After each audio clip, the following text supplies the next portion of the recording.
చిరంజీవి అసలు పార్టీలో ఉన్నారా లేదా, లేకపోతే రిజైన్ చేశారా? ఈ 10 ఏళ్ల కాలంలో ఎప్పుడూ స్పందించిన చిరంజీవి నిన్న హఠాత్తుగా తెర మీదకి వచ్చి ఈ వ్యాఖ్యలు చేయడం ఏంటి? మీరు కూడా దీన్ని ఖండిస్తున్నారు కదా, అంటే మా పార్టీలో ఉంటూ అసలు ఇలాంటి వ్యాఖ్యలు చేయడం ఏంటని కాంగ్రెస్ కూడా మండిపడుతోంది కదా. మరేంటి, ఎందుకు ఇలా చేయాల్సి వచ్చింది? చిరంజీవి గారు కాంగ్రెస్ పార్టీ నుంచి మాకు తెలిసినంత వరకు ఆయన కాంగ్రెస్ పార్టీ యొక్క కోర్ కమిటీ సభ్యులుగానే ఉన్నారు. ఆయన ఇప్పటి వరకు కూడా రిజైన్ చేయలేదు.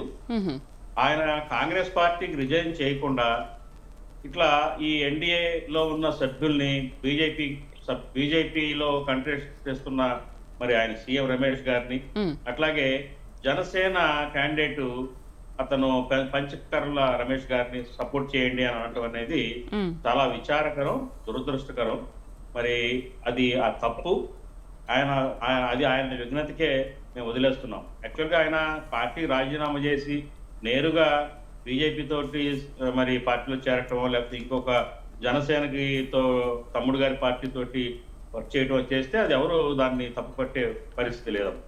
అయితే ఇప్పుడు ఆయన కాంగ్రెస్ పార్టీలో అత్యున్నతమైన పదవిలో ఉన్నారు. ఆయన కాంగ్రెస్ పార్టీ ఎంతో గౌరవించింది చిరంజీవి గారిని. ఇప్పటికీ కూడా కాంగ్రెస్ పార్టీ చిరంజీవి గారి పట్ల ఎంతో గౌరవం ఉంది.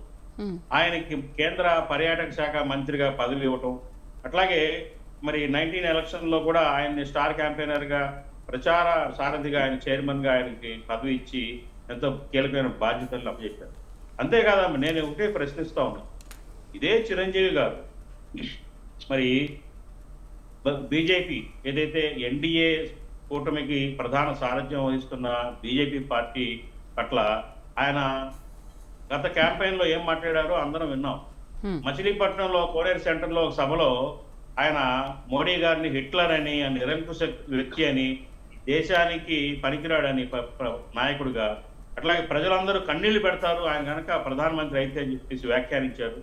ఆ వ్యాఖ్యానానికి మరి కొంతమంది మనస్తాపానికి, బీజేపీ కార్యకర్తలు మనస్తాపానికి గురయ్యి కోడిగుడ్లు విసరడం కూడా మనం పత్రికల్లో, మీడియాలో చూసాం. అలాంటి మరి ఎన్డీఏని దూషించి ఎన్డీఏ పట్ల అట్లా మాట్లాడిన, మోడీ గారి పట్ల అట్లా మాట్లాడిన చిరంజీవి గారు ఇవాళ అదే ఎన్డీఏ వ్యక్తుల్ని ప్రోత్సహించడం మరి ఏమనుకోవాలనేది మరి ఆయనే సమాధానం చెప్పాలి. ఇంకొక విషయం, ఇప్పుడు సీఎం రమేష్ గారు ఉన్నారండి. సీఎం రమేష్ గారు ఇంతకుముందు రాజ్యసభ సభ్యుడిగా పనిచేశారు. అట్లాగే పంచకర్ల రమేష్ గారు ఎమ్మెల్యేగా కూడా ఆయన పార్టీ కింద గెలిచి పెందుర్తి నియోజకవర్గంలో కూడా ఎమ్మెల్యేగా పనిచేశారు. వీళ్ళు మంచి వాళ్ళు, ఎంతో అభివృద్ధి చేస్తారని సర్టిఫై చేస్తారు చిరంజీవి గారు. ఒకటే ప్రజలకు సమాధానం చెప్పాలా, గతంలో వీళ్ళిద్దరూ ఏం మంచి చేశారు, ఆ నియోజకవర్గంలో ఏం అభివృద్ధి చేశారు, ప్రజలకి ఏ ఇబ్బందులు లేకుండా ప్రజల కష్టాలను తీర్చారు అనేది కూడా చెప్తే బాగుండేది చిరంజీవి గారు. అలా కాకుండా ఒక సర్టిఫై చేస్తూ ఒక ప్రమోషన్, మరి ఆయన ఏదైనా కార్యక్రమం చేపట్టారో, ఆయన బాధ్యతలు తీసుకున్నారో, మరి ఈ ఇద్దరి పట్లే బాధ్యత తీసుకున్నారా?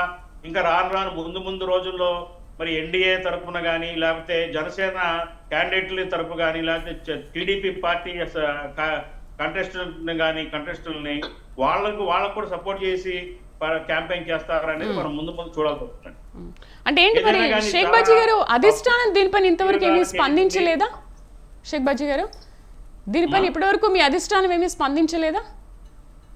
అధిష్టానంలో కూడా చర్చ జరుగుతుందని నిర్ణయం జరిగింది దీంతో వచ్చిన వ్యాఖ్యలు.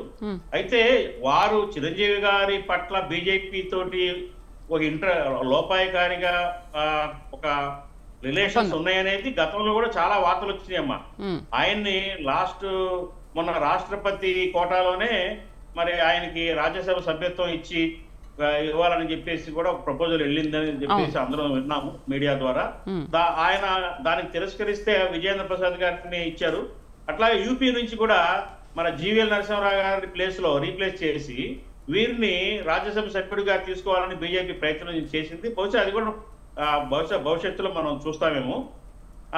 కాబట్టి ఏంటంటే బీజేపీకి చిరంజీవి గారికి మధ్య సత్సంబంధాలు అనేది చాలా కాలం నుంచి నడుస్తా ఉన్నాయి. అందుకే చాలా మంది అనుకున్నా ఉన్నారు, అప్పట్లో కూడా అనుకున్నారు, చిరంజీవి గారికి అత్యున్నత మరి దేశంలోనే 2వ అత్యున్నత పురస్కారం పద్మవిభూషణ్ ఇవ్వడం కానివ్వండి, అట్లాగే 2022లో film personality, best film personality award కూడా మరి బీజేపీ గవర్నమెంటే చిరంజీవి గారికి ఇచ్చింది. ఇవన్నీ చూస్తుంటే ఏంటంటే చిరంజీవి గారికి బీజేపీకి గతంలోనే సత్సంబంధాలు ముందు నుంచి నడుస్తా ఉన్నాయి. మరి ఈవేళ ఆయన బహిరంగంగా బయటకు వచ్చి ఆయన ఎన్డీఏ కూటమిలో ఉన్న సభ్యుల్ని ప్రోత్సహించడం చూస్తే కనుక ఆయన ఆయన మనసు మార్చుకొని మరి ఇంకొక దారి వెతుక్కుంటున్నారేమో అని చెప్పేసి మేము భావిస్తా ఉన్నాము. ఏదైనా కానీ క్లారిటీగా కాంగ్రెస్ పార్టీలో మేము ఉండటం లేదు అనేది క్లారిటీ చేయాల్సిన అవసరం ఉంది. చిరంజీవి గారి బాధ్యత అది. ఎందుకంటే కేంద్ర పర్యాటక శాఖ మంత్రిగా ఆయన పనిచేశారు. ఆయన ప్రజారాజ్యం పార్టీని ఆయన విలీనం చేశారు కాంగ్రెస్ పార్టీలో. మరి 2008లో ఎంతో ఉత్సాహంగా ప్రతిష్టాత్మకంగా స్థాపించారు.